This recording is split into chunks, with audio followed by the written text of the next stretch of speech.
Ayan po, magandang gabi po sa atin mga guys, no? Kung bago ka lang po sa channel natin, paki-like and subscribe and paki-click na din yung notification bell para updated kayo sa latest video po natin. So tonight video mga guys, ang problema nito is nakalimutan po yung pattern. Model Realme C55. Dial po natin, asterisk naman na yun para malaman po natin model, super version.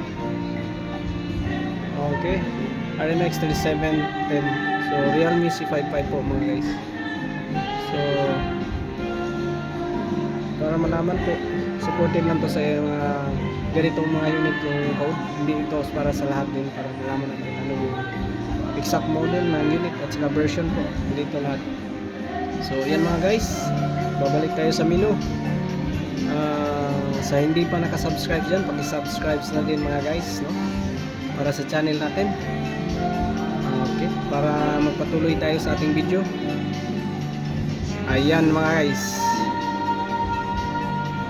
yan na pattern. So simulan natin mga guys, since sa kalimutan pattern. So power off din natin unit.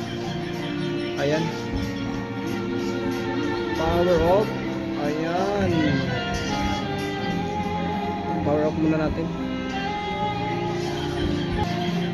Power off, long press volume down, volume up pala. Then together power switch and power off. Ayan, sa recovery na tayo. Paano tayo pupunta? Just press volume down, together power switch. Naka-off yung unit mga guys. Ayan, sabay-sabay natin i-press.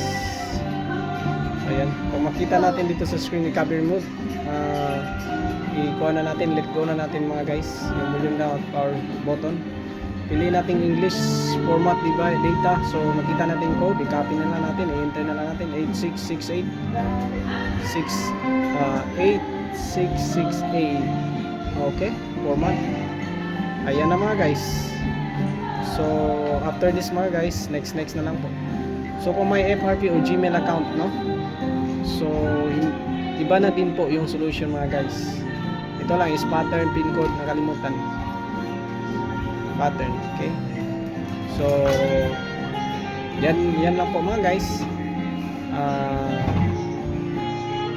After this, mag-welcome na po. So